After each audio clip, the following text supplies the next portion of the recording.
Hi everyone, it's Erin and Lila from the book Curious Bibliophiles. We are starting a small segment called the Tiny Tidbit Reviews.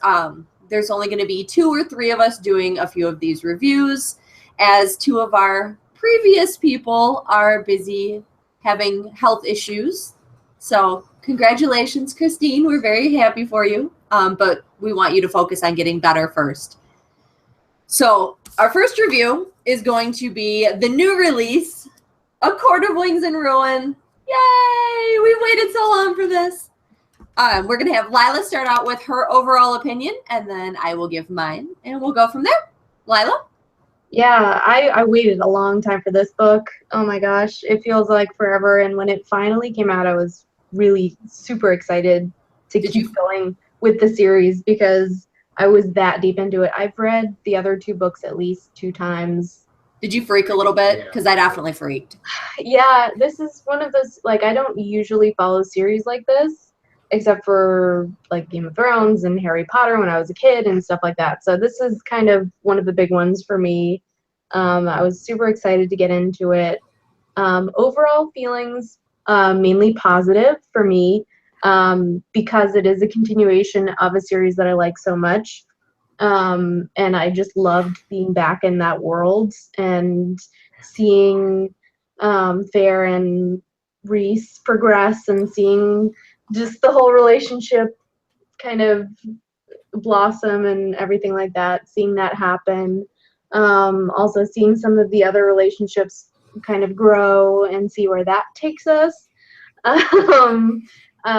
Really excited for a couple of those. And then of course there's the main story, which is like with a lot of some of these like fantasy romance novels, the main story is kind of off to the side, but I feel like in this one it really takes center stage. So I was actually interested in what was going on in the world.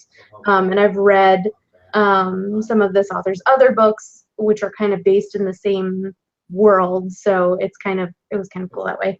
Mostly positive for me. There were a couple of snags, a couple of things that I didn't like. We'll get into that later. I think that's going to take up the bulk of our review because No, never.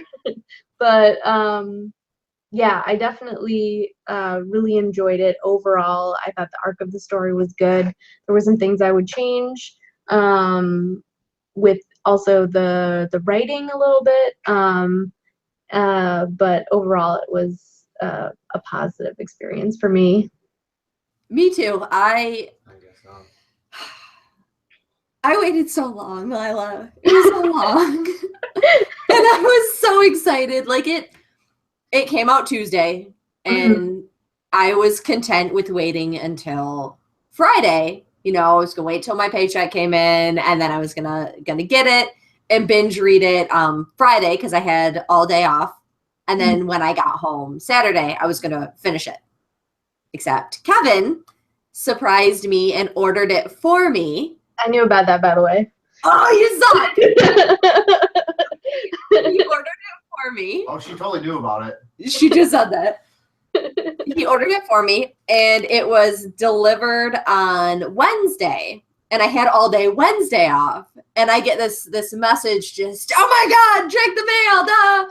And I opened it, and I was like, oh my God. Like, I was so excited. I was freaking out because I was avoiding Goodreads. I was avoiding BookTube. I was avoiding everything because I was like, there's no way I'm having this ruined.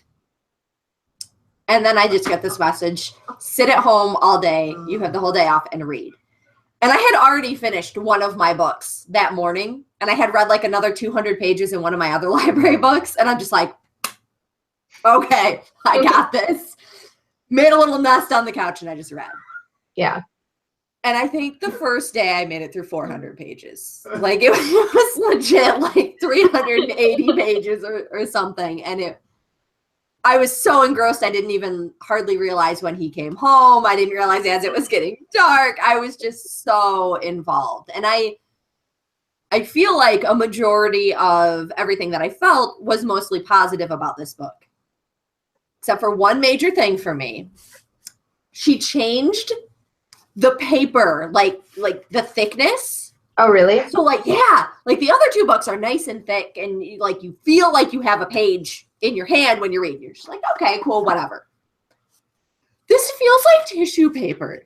Oh. And I'm afraid I'm gonna sit here and I'm gonna turn pages and I'm gonna be so engrossed and I'm just whipping the pages like, you know, and then I'm gonna rip them. Right. I didn't. Good on you. But that is my main complaint. Is the pages are weird. More of a physical complaint with the actual book itself. Yes. I thought the story was pretty solid. I'm not gonna lie. I am a person that I fixate on like one couple and I follow their ride through their sexual tension. Mm-hmm. And then once they're a couple, it's just like, okay, whatever. I don't necessarily care anymore. Right. And I mean, I got that in A Court of Mist and Fury with Farah and Rysand, and everything was all great and great. But then I made it through this book and I was like, okay, who can I follow now? I'm lost. I don't know what to do with my life anymore. So I think that's kind of my personal complaint is because I read that way where I just like latch onto couples. Mm-hmm. I didn't necessarily get a couple to latch to, and I was sad. Well, if they had done more with Nesta and Cassian, I feel like you would have gotten that. And more with somebody else that we'll wait to discuss. Okay. So overall, our feelings were positive. Right. I want to jump into kind of discussing my biggest in-book thing, Elaine and Lucien. Okay. Versus the ship that they sort of sailed. It's true. Elaine and Azriel. Right. Because they did. They hardcore, like, Lucien's her mate. Stopped. But sweet Jesus, her and Az. Well, they even, like, made a point of it to have that conversation between Farah and Rhys. Where he's like, yeah, you can be mates, but, sometimes people find someone else or they just reject the mate altogether. And I was like, is that what they're setting up with Elaine and Lucien and Azriel? Which is kind of like poor Lucien, but I know. It kills me because I loved him in the first one. I thought he was just this sweetheart. Mm-hmm. And he deserved happiness. Right. But I don't know, like, there were parts, this is the thing, I was really overall disappointed in Elaine's part in the story. Her development? Or just her whole part in the story, everything that happened with her, I feel like they could have done more. Well, it ended on such a huge deal, all of a sudden, right. Both her and Nesta were just thrust into this world, and they didn't want to be in it. Like, right. Neither one of them. Elaine was engaged. Nesta was hardcore, just like, nah, I don't want any part of this. And then all of a sudden, just there they are. They're thrown right in, and then nothing. Like, they didn't even really bring it. Like, they brought it up a little bit, but it wasn't something that was necessarily over discussed. Mm-hmm. Like, I think Elaine had maybe 10 sentences through the whole book. Well, I feel like they even got a lot more development as characters in the second book, which was odd because they were very secondary characters in that book, but you got to see more of their personalities in the first and the second book. In this book, it's them attempting to deal with this and both in their own way, like, rejecting it. Like, Nesta does a lot better than Elaine because she is, like, the cool, steely, like really strong one of the two, but they both kind of did really poorly with it. And I feel like they could have risen to the occasion a little bit more. And I feel like it would have been better for the story if they had been more involved in what was going on rather than two people who were integral to the story, right? Because they had gifts given by the cauldron and Hybern really wanted them back to... I don't think Hybern really cared about Elise. I think Elaine. I'm sorry. I think what he cared about was getting their power back. I think what he really cared about was the fact that Nesta took something.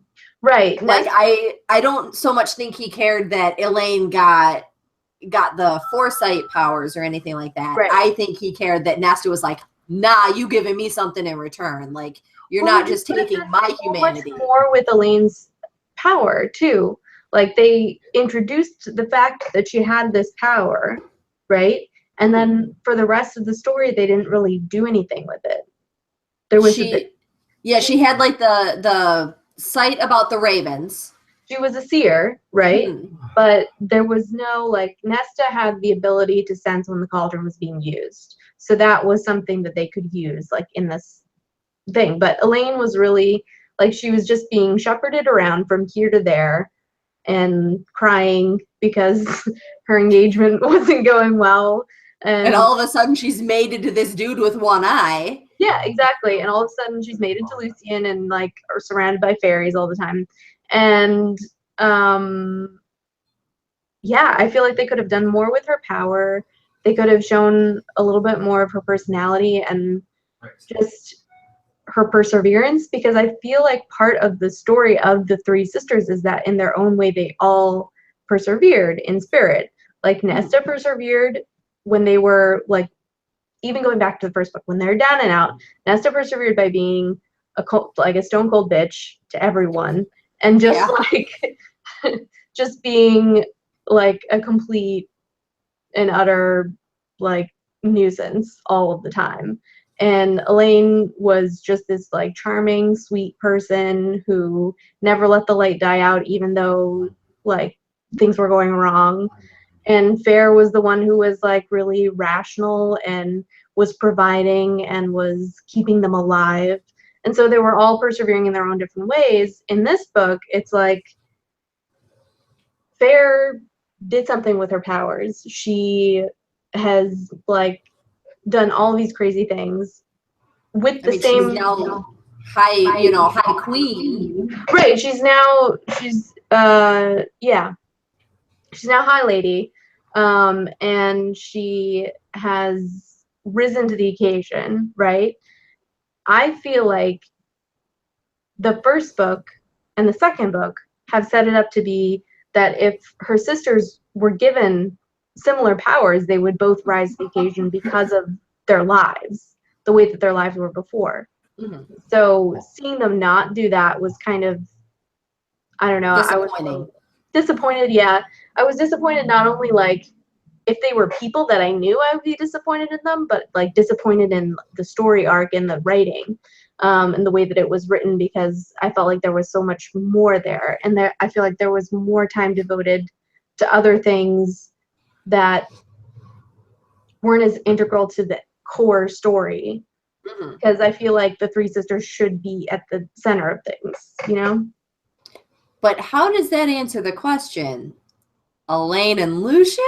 Elaine and Lucian? Or Elaine and Azrael? Because let's be honest, I freaked out at the end of the second one. Mm-hmm. I was like, yes, I ship them. It's great. This is the best thing ever. Lucian's finally going to be happy. My ship has sailed. I got this.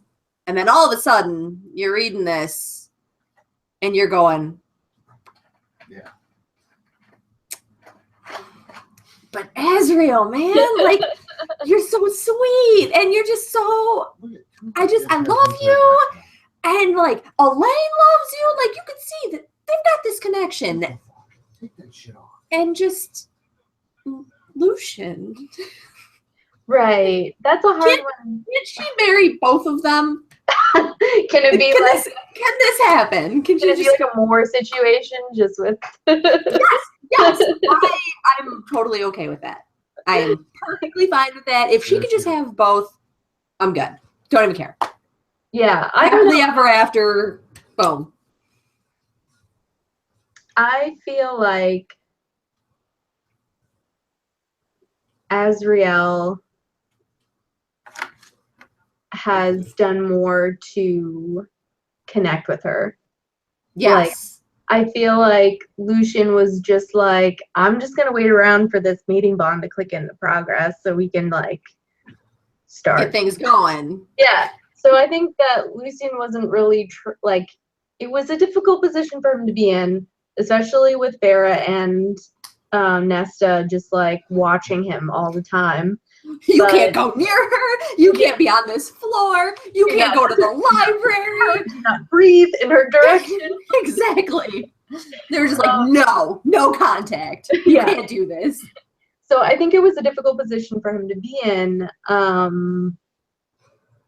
But I think either by opportunity or because he and Elaine are possibly more suited to each other, Azriel did more to actually connect with her, in being in that he was gentle with her, like he knew what she needed.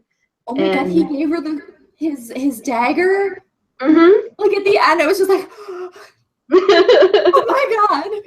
Especially when like Feyre was talking to Rhys through the bond, and he's like, dude, he hasn't given that to, like, nobody touches it, nobody, and I'm just like, oh my god, this is so glorious.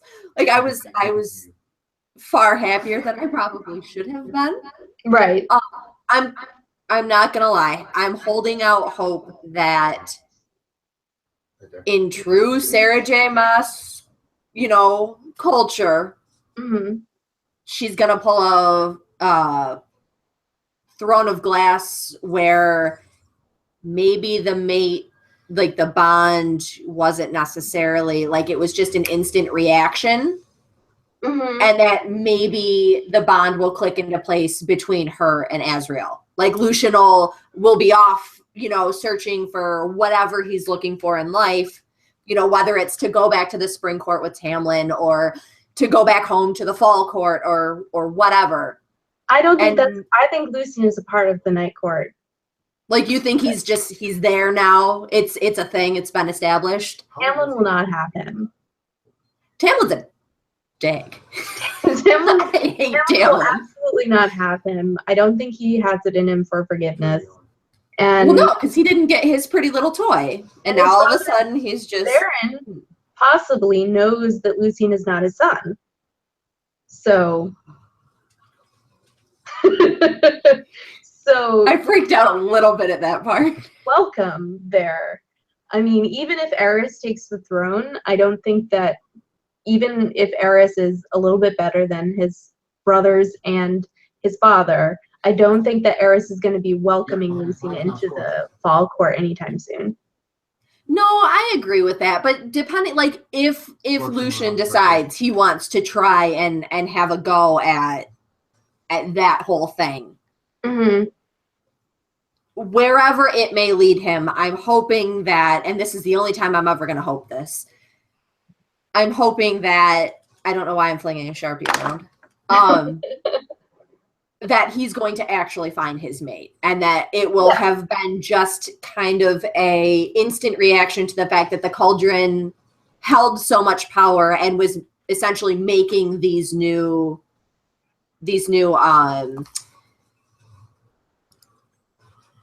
beings, or making them fae, and it was just kind of a boom, hey, all of a sudden we're mated, and I'm hoping it'll wear off in time.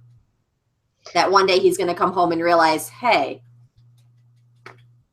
I don't necessarily, not that I don't care, but I don't care like I was. I mean, he was willing to leave his mate to go on this quest.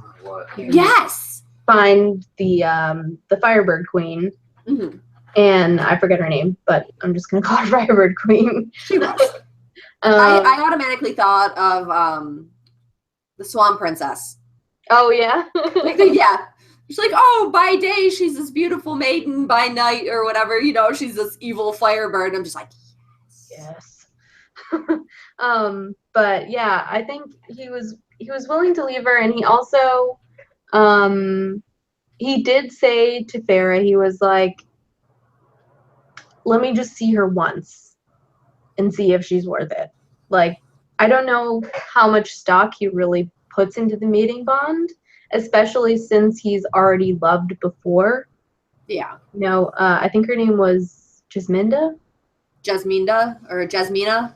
something like that. Yeah. But he's already loved and lost, and I think the idea for anyone of having a mating bond is certainly attractive in that you're like, well, this is obviously the cauldron has chosen us. But as Reese said, like, it doesn't always match you to your absolute soulmate. It just kind of picks.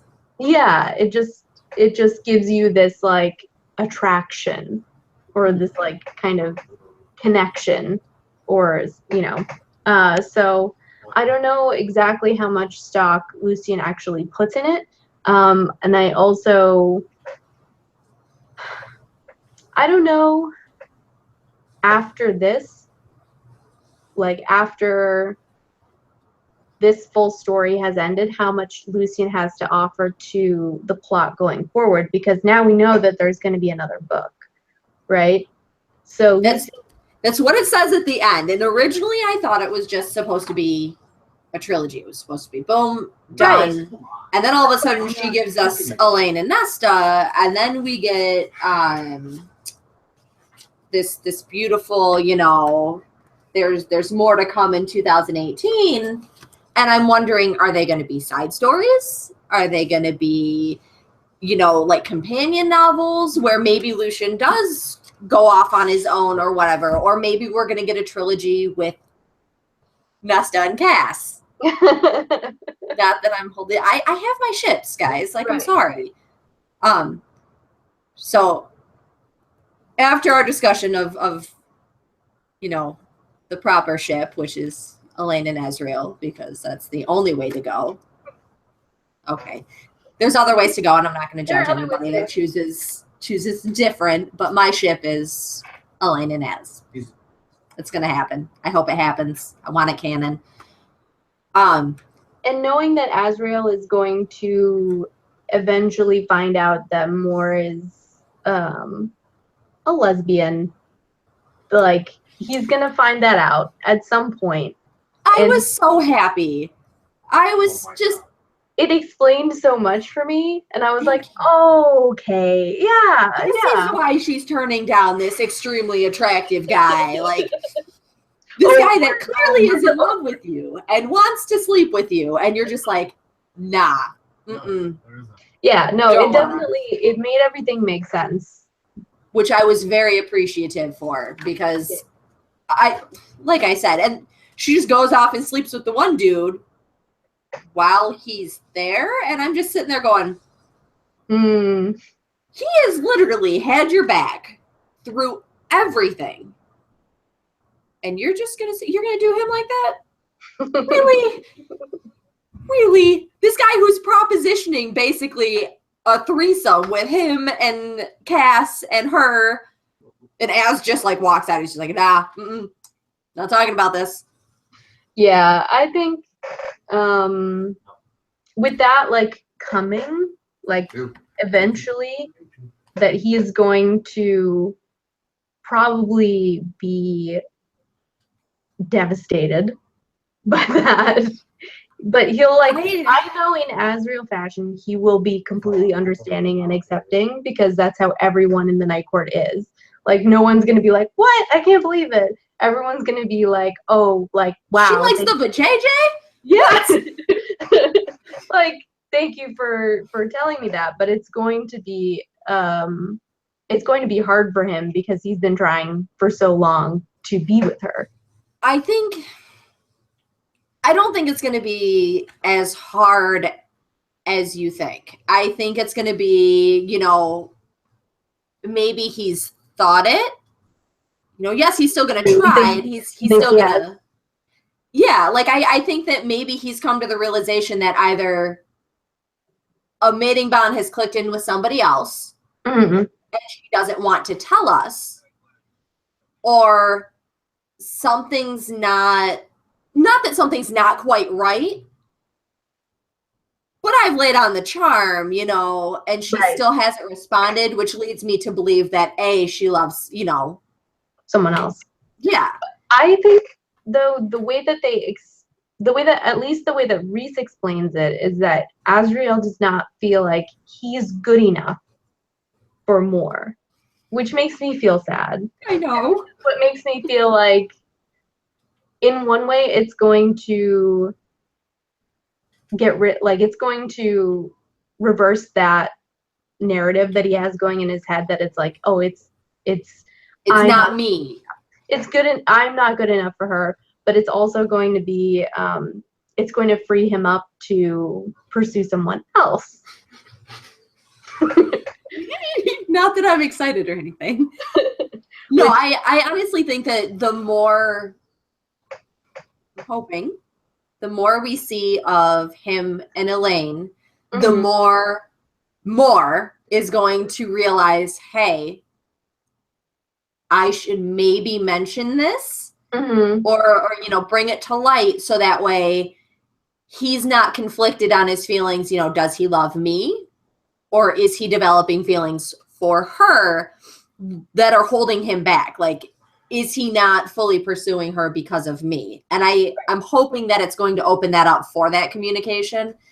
And then, I liked the little comment that Feyre made.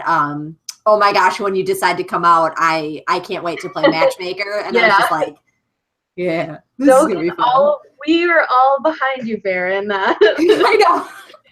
I was like, oh my God, all the matches. Who can she pick? Yeah.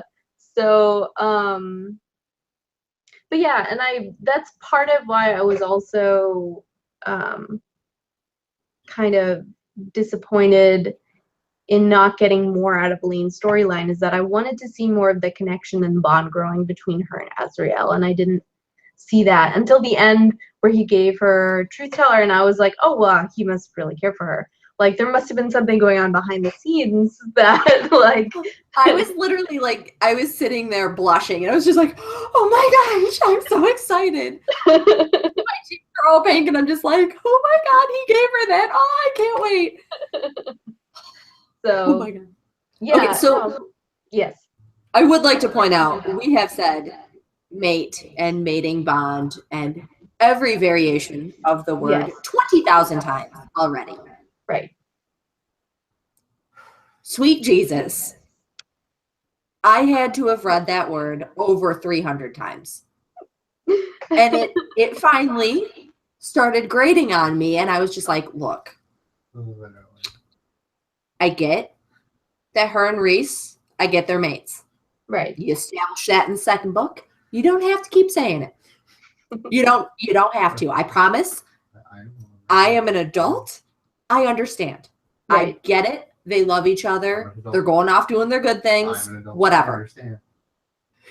Kevin is mocking me from the front. But I don't need to keep reading it. Yeah. You probably could have shortened this book 20 pages alone, taking out that one word. That's how often it was said. And it was one of my biggest complaints. I think one of the things, I think they could have gone a little bit softer on the whole mentioning, this is my mate. Hey guys, this is my mate. This is my mate. Hi, we're mated. Especially when, didn't they say that other people can sense it? Like, the other Fae can tell that they're mated. When they walked in and they saw her ring, right. When they were doing their powwow, they saw her ring, and then they noticed the connection. Like, if you established that and you felt the need to tell us readers that people could see that, why did you have to mention it to everyone? Now, I get it. Kevin and I have been engaged for 6 years. I still like walking around and saying, that's my fiance. Right. I don't announce it to everybody. So I get sort of why. You know, it's new, it's fresh. You want to tell everyone, you want to scream it from the top of the mountain. Nobody's going to hear you at the top of a friggin' mountain. But, oh, the ways you're wrong, Kevin. No, I'm not wrong. Science dictates nobody's going to freaking hear you. Shush. But you don't need to say it to just like That's my every passerby on the street. Right. Hey, we're mates. That's mine. Hey, we're mates. Guess what? I get to sleep with that. Like, it was frustrating for me. Yeah. I think part of it was, for me, part of the thing that partially explains that is I kept forgetting how new the relationship was. Like, I kept feeling like they had been together for years, her and Reese. But through the timeline of it is not a couple months. Yeah, a couple of months. So if I'm thinking back to like when I was with my boyfriend for a couple of months, I was like, hey guys, I got a boyfriend. Like, you were still in the honeymoon phase. I was still in the honeymoon phase. I was showing pictures to everyone. I was like, hey, look at me, I got a boyfriend. Like, it wasn't, the novelty wasn't over yet. So and that's why I kind of understand it. I was frustrated as a reader having to read the same words over and over and over.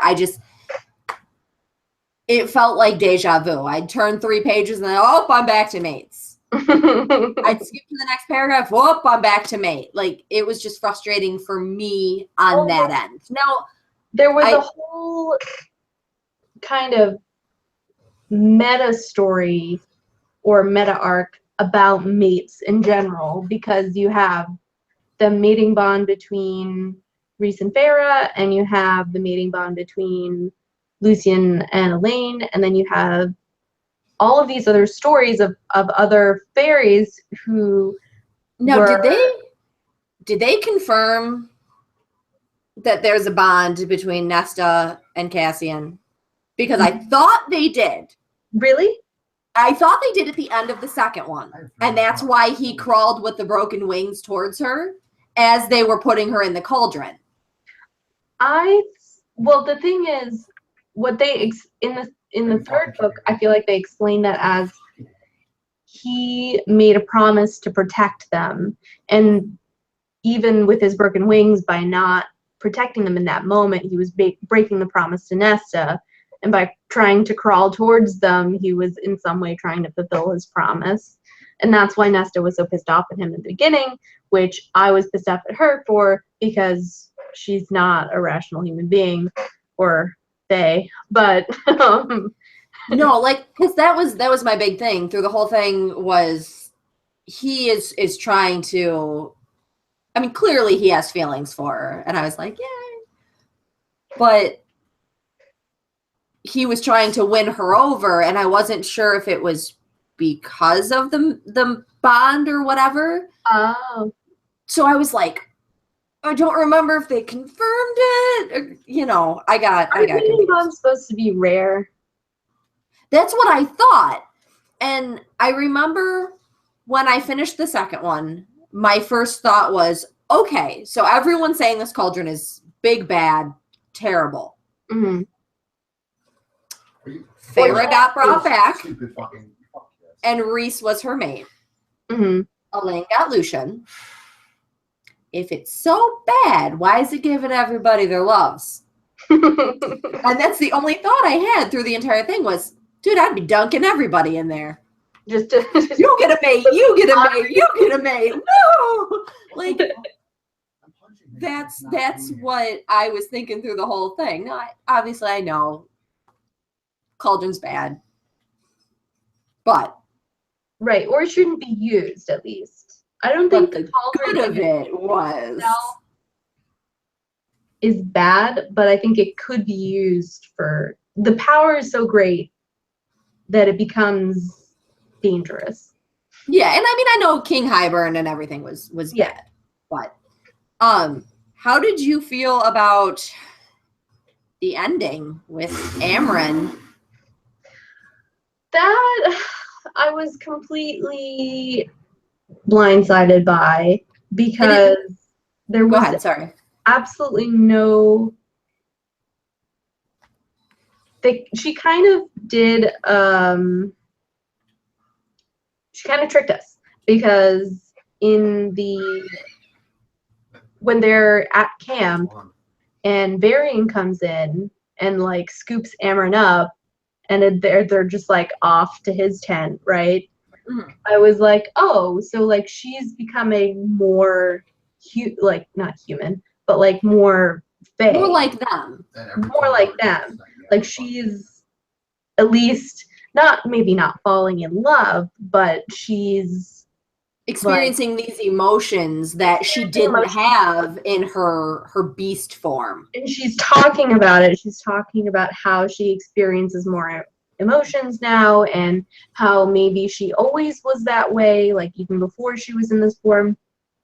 And so I was like, oh, well, it seems like she's just gonna eat fae. Like, it seems like that's what she wants, because she has she's like connected to someone now, and she has this whole family around her, and then she was just like willing to give, and they never really addressed that when she came back. That like, really irritated me, because I was like, okay, if you're gonna have her betray you, mm-hmm. and you're gonna have her go through all of this crap, she trained Nesta, she did all of this stuff. Mm-hmm. At least have the decency to let her get away. Mm-hmm. Don't have Reese offer her this chance to come back. Right. Because she regretted it. Right. No. The bitch betrayed you. I think it would have been a good end to her story. I think that would have been like, I think she wanted to go off and be her true form again. She wanted to, give closure to this war. Mm-hmm. And she wanted to help her friends, which is great. Right. But she also wanted to be able to end the suffering that she had gone through for so many years, not having her true form and going right. through all of the things that she was. And then you bring her back, and now she doesn't have that power anymore? Right. And I don't know exactly how that works. So that was kind of a weird sticking point for me, because does she have a normal fae soul when she entered the fae body in the first place? Is that how they were able to get her back into a fae body? I don't understand it. So I completely don't understand how that whole Amren thing worked. Like, of course, this is all fantasy and like magic and everything like that, but there has to be a certain like way that things go. There has to be like a certain rationality to it, and that kind of her coming back in that way and having it just be this nonchalant thing of like, hey, 2 for 1, like having her come back in that way kind of spoiled that a little bit for me, because you have, okay, I understand there's cauldron gives life, cauldron can turn people from human to fae, it can do all of these really magical things. You have people coming back from the dead. If you have all of the High Lords who are able to like gift a small portion of their power. We need to talk about that. We have those ways where people can either be transformed or reborn. But Amren, because she is a different being than either human or fae, it doesn't make sense that she could be brought back from being a non-earthly being. And it didn't even describe her as having died. So I was confused when... Well, she burned out. She burned out all of her like power. Did you? Okay, so I might have overread that. I don't know. All I know is I was confused at the fact that it didn't necessarily say that she had flat out died. So I was confused when the whole thing with Reese happens and he's just like, oh yeah, I just extended my hand to her. I saw her in, this afterlife and I offered her the chance to come back with me. Basically, I was her death taxi. And he just brings her back and I was like, no. Wait, why was she there? Right. So I felt like it was unnecessary. I felt that if they were going to do that, or if she was going to do that, and she wanted to still bring her back, she could have had her go out basically in this blaze of glory. Like, she could have just... No pun intended. Honey, Lila. But I don't know. I didn't necessarily agree with it, especially when, like I said, she took all of that time and she trained Nesta and she was making sure that she understood her powers. It felt like she was giving herself closure, but not to be a jerk and just betray them. Well, I don't know exactly. Well, that's the thing, is I don't know. I think it was partly a selfish thing of wanting to be free of the body and the constraints and to feel like the full extent of her power again. And I think at that time it was also because she knew that they were losing the war and she knew that she alone could be the force to stop it, which is why when she was released from her body, she didn't just like fly off and be like, see you losers, or like she wasn't just like, bye, like I'm going back to whatever planet I'm from. Like, she expended all of her power to save them and to wipe out the Hybrid army. So in a way she did betray them, but she also made up for it in the fact that she saved them. Yeah, and she saved them. So but yeah. Okay, I do have one last question since we are running out of time. How did you feel about the length of the book? Because, I mean, it was a pretty big book, 699 pages, at least for the physical, like, hardback copy. Right. Because I don't necessarily agree with it. I think that they could have probably cut a solid 150 to 200 pages out of this, and everything would have flowed quicker. It would have been, a much quicker read. But it would have also made people more inclined, like, hey, maybe I don't want to listen to this on audiobook, but I want to pick up the physical copy. They could have cut so much out. How do you feel? I feel like there are certain things where I feel like they could have spent more time on it, and then there are certain things where I feel like it wasn't completely necessary to either show us that or to explain this other thing. I feel like they could have spent more time on just the core of the story, some of the core people in the story. I think that a lot of time was spent going from place to place to place, having this meeting, doing that meeting, doing this and that. Having sex. Quite a lot of that. Yeah. Like, I get it. They're having fun. Right. Good on them. But there was like 8 5-page sex scenes. Right there is 40 pages you could have cut. Right. And I think that's what some people read the books for also. That's what they have 50 Shades of Grey for. I think that there are some people who, if that was completely cut from the storyline, they would riot. So I don't care. Like, leave it in, take it out. But I think that there are some people who really enjoy those parts of the story.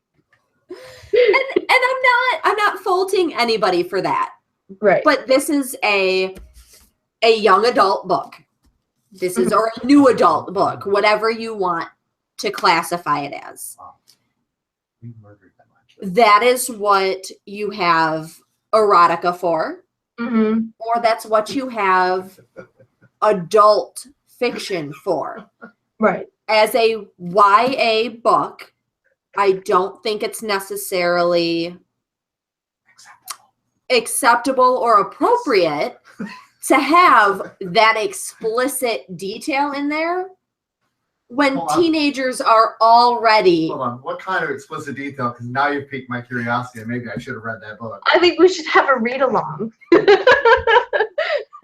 said we should have a read along. Was the word throbbing mangina in there?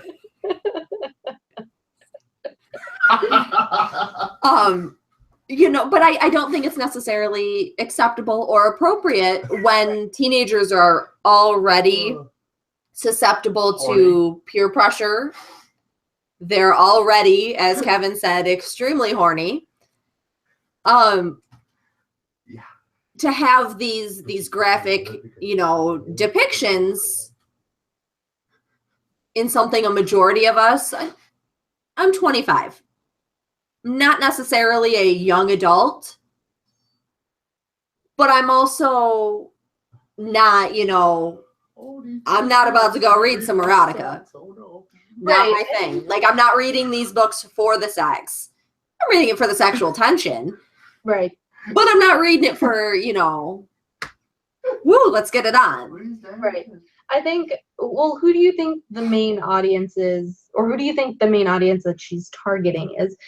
Regardless of whether it's a young adult book or an adult fiction book, who do you feel like the author is really going for with that? I don't know. It's so broad at this point. I mean, I walked into Barnes & Noble having 10 and 12-year-olds going, yeah, we're getting it. And I'm like, is your mom know what's in that? Like, and then I've got 40 and 45-year-old women in the same aisle going, yeah, the newest one comes out May 2nd. And I'm like, 4 times with the Kraber. I hate the Kraber. I don't know anymore. It's kind of like the older women obsession with One Direction. Right. I don't know if I think it's geared more towards people our age. So, right. Middle of 20s. Mm-hmm.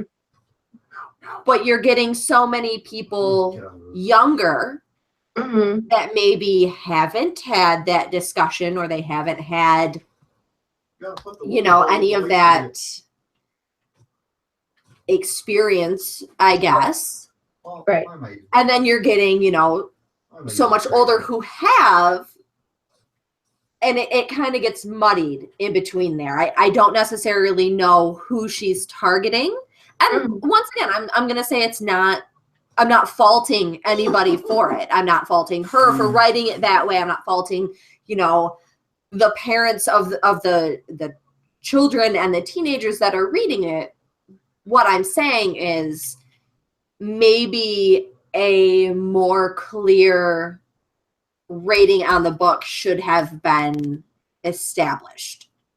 Or maybe it should have been said or announced that, look, this is going to have explicit scenes. Like these aren't just going to be, they tumbled around under the covers. No, like she's painting you a pretty picture. Like it's not. I don't see how that's a pretty picture.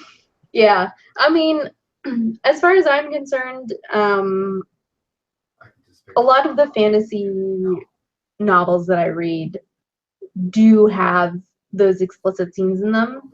Are you reading fantasy that is geared towards adults? I'm reading. Or are you gearing, like, because Game of Thrones is fantasy, but Game of Thrones is also very that is adult fantasy, that is adult fiction, and it's stated there. Right. Like I don't know. I don't really pay attention to as long as it's fantasy and it's written well, Like, I don't pay attention to whether it's a young adult novel or if it's an adult fiction novel. So if I'm reading something and there is like a sex scene, whether it be explicit or more suggestive, I guess, I don't really think about like, oh, like, oh, I wasn't expecting this. Like, I'm not like, oh my word.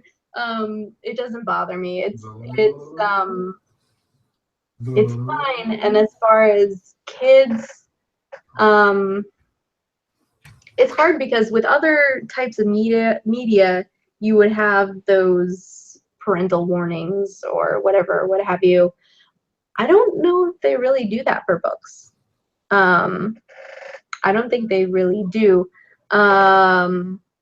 So it wouldn't, like, if a kid says to their mom and they're like 10 years old, they're like, I want to read like this book, and she's like, it looks like a fantasy novel, looks like Harry Potter, I don't care, like, here, take it, and it turns out it's A Court of Thorn and Roses. That child's getting some lessons today. Yeah. It's not their fault if they don't know. As a kid, I would read things that were meant for adults.